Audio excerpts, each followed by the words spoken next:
Hey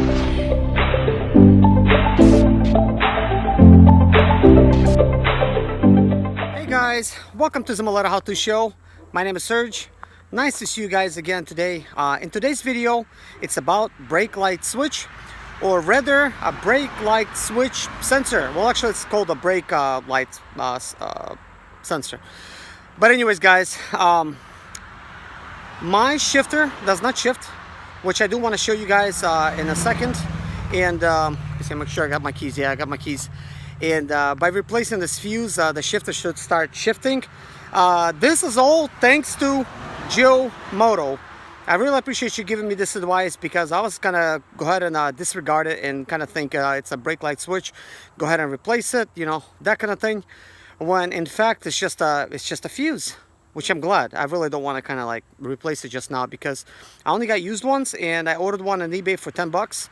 That's gonna come in probably like within a week. I'm not gonna be home when it's gonna come in, so I would like to go ahead and start working tomorrow, and just go ahead and replace this thing and let you guys know if this is gonna work. So let's go see how it is right now, guys. I just want to show you exactly kind of like what's going on. So if you got this problem, so maybe it's just as simple as you know, like a burnt out fuse. Yeah, I don't know why I'm forgetting that. So guys, here it is. I went ahead and pulled it out, but I'm going to show you kind of like what it is. This is the burnt out fuse, as you could see. Well, yeah, it's burnt out. You could kind of see it. Yeah, it's burnt out. So let me turn on the light on the well, actually I'll just turn on the flashlight that I have. We could just point the flashlight,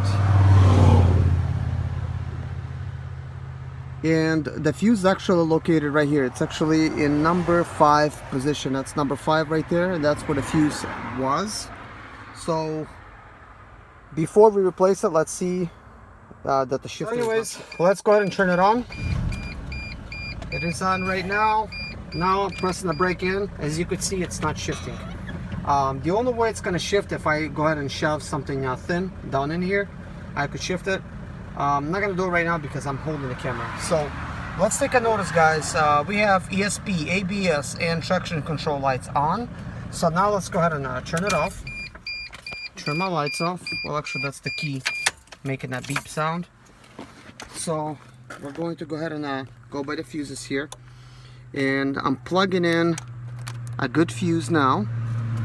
Let's see what's gonna happen now.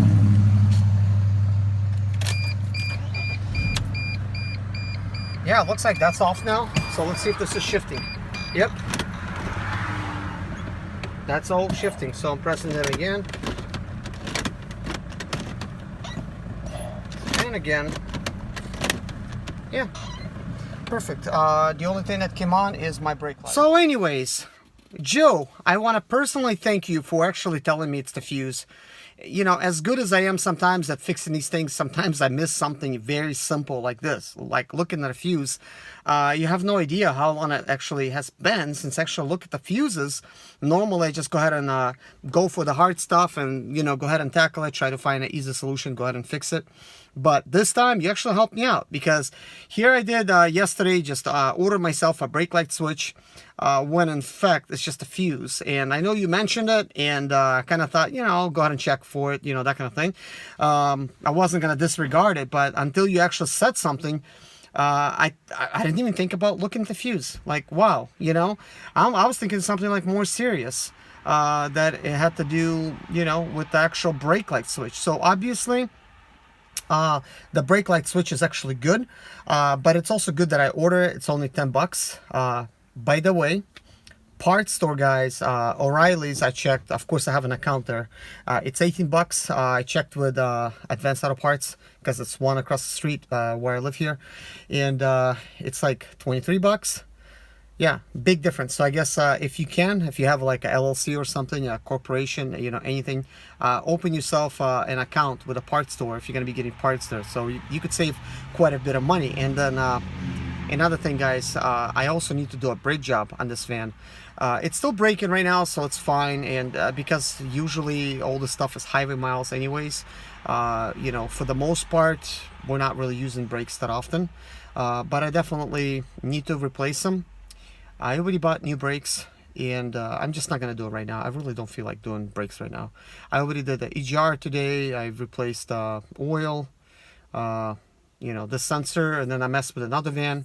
The battery was dead on that, so I actually replaced the battery in that van. I put my old battery in that van, and that battery that was in that van, which was a really nice new battery, that battery I actually took to a parts store. I took to O'Reilly's, and because it's their battery, and I just put it on charge over there, and I'm just gonna actually go right now and pick it up. It's already kind of getting late in the day, so I kind of don't feel like really doing anything, and I know like it sounds like lazy of me, but I can't wait to get back to work. I've basically used up today and yesterday for various stuff. Like yesterday I had to run around and, you know, get tires done, and then I needed to kind of like entertain my kids, my family, and stuff like that. So I was kind of like in and out, you know, doing all this kind of interesting stuff. And also yesterday I bought brakes, and I ordered them, and they came in today. But something I do want to mention about brakes, guys. Check it out. I bought like not the cheapest one and not the best one that you get, like kind of like in the middle. I bought front and rear brakes with sensors, and I paid like 99 bucks at AutoZone. Okay, but check it out. I went to O'Reilly's, and I have an account there, and I said, how much is it gonna be?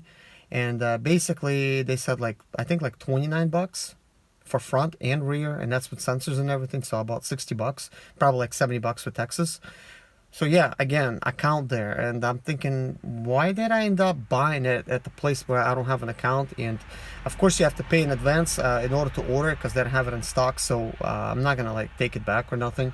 I'm just gonna go ahead and you know, bite the bullet on this one, and you know, hope to save some money next time, because sometimes I don't think about these things. I really should. Mostly I'm kind of like really money cautious, because it's true what they say. It's not how much you make, it's how much you spend.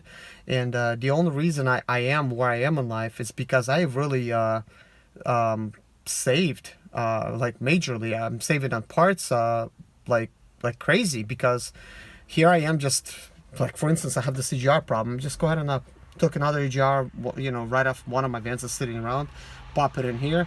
Sure, I'm gonna have to buy it later anyways, but then again, I may not need to, you know. So it's just, maybe I'll come out by the, you know, like with a fix by then. There is actually one fix that I actually want to do for EGR. Is somebody on the road actually met a driver last week, and he does not watch my YouTube channel or nothing, but he came up to me, and you know, we started talking stuff. He's a mechanic. And this is what he told me, guys. This is kind of interesting. He says he was a mechanic all his life. This guy's like 67 years old. He's a Russian guy. He lived in America just as long as I did. I think like 1 year less. So he came like, I think like 1994, and I came in 1993. And he worked for a shop, guys, like fixing cars, like not diesels, like regular gasoline cars. And he says, guys, like he told me, somebody, like, he says, mechanics, they're not there to repair vehicles, they're there to make money. That's what he said.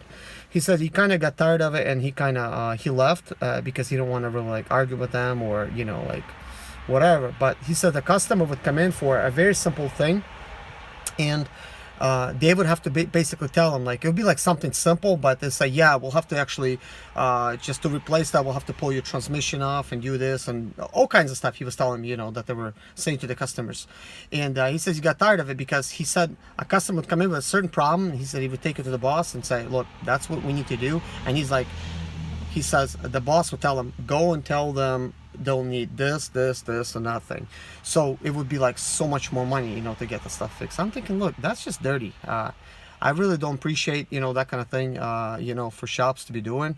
And of course he says he's not a diesel mechanic, so he's still trying to, like, you know, he knows how to like do a lot of stuff on a Sprinter, you know, but he's still learning, you know, as far as the diesel goes. So we shared a lot of information together. But one thing that he shared with me is about the EGR, because I actually mentioned I actually had some EGR troubles. He's like, oh, that's EGR, yeah, that's easy, you know. And he told me kind of like what we already know. He says, yeah, just you know, just close them up, and then once it's going to be closed, then, you know, it's going to be like no issues. But technically, we all know, yeah, it's still going to be issues because the electronics is telling the computer something, and you know, it messes up your performance.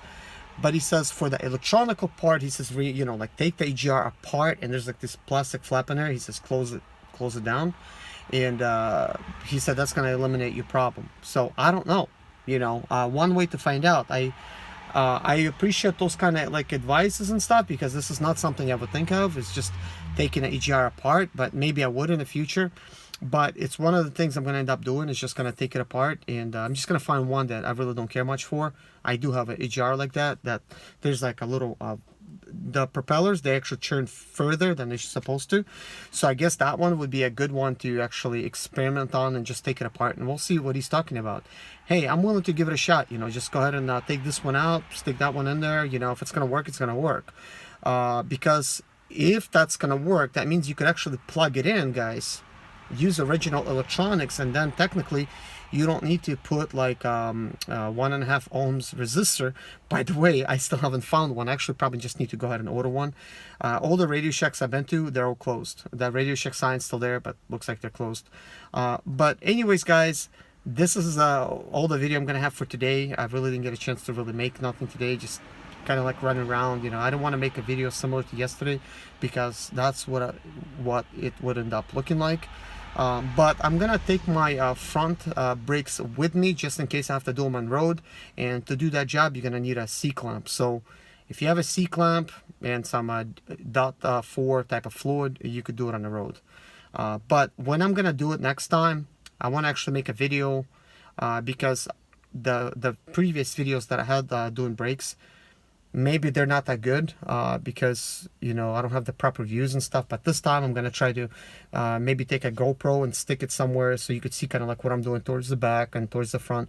It's going to take a little bit more time to do it, but also it's going to give you a little bit more insight as to what to remove and, you know, what not, that kind of thing. So hopefully I could create a better video for you guys. But anyways, guys, again, Joe, thank you for telling me about this problem, because now I don't have to, you know, get in that really weird position there and, you know, pull out the brake light switch when all we needed to do is just a fuse. So that's really simple. I'm really happy, man. You really helped me out today, because I was gonna say, man, I'm gonna have to pull mine out, then I have to go, you know, pull out like another one, and they're hard to pull out. Like, it's a twisty pushing type of action, and like it really hurts my fingers. I don't know, I don't want to be sounding like a baby here, but I really don't appreciate doing this job, guys. You know, it's like I'd rather change the EGR. You know, it's so much more simpler, guys. I'm like doing it fast now, because I just put on a, you know, I just use my drill and just boop, boop, boop, just 4 bolts, and that's it. You know, that's including the water hose. That's all. And I quickly pull it out, and I could just replace it, you know, right there in the spot, you know. But anyways, guys, I actually replaced the EGR in this. I think I already mentioned this. I just pulled it off another VM. Yeah, I mentioned it, I know. But it's running good. It's running good. So question is, will it be back? So I really don't want to do any test drives right now, you know, because I already done them. And you know, I don't want to make the videos look very similar. Like, again, I'm messing with EGR and I'm doing test drives, because it doesn't prove anything. And like Nathan Mason, like you said, he says it's probably your wiring harness that's causing this. Yeah, that could be very likely. So if this EGR is going to cause problems again, then I mean, it could be the actual wiring harness. But I'm also going to need to order myself O2 sensor, because I'm getting O2 sensor light sometimes, and when I clear it, it actually improves the performance. So that also could be causing it. But I know I have a wiring harness issue. I really do. But I'm hoping it's not causing the AGR thing. I'm just hoping, you know. One way to find out, I guess we'll just have to wait and see. But anyways, guys, thank you so much for watching. Take care. God bless you. Bye-bye.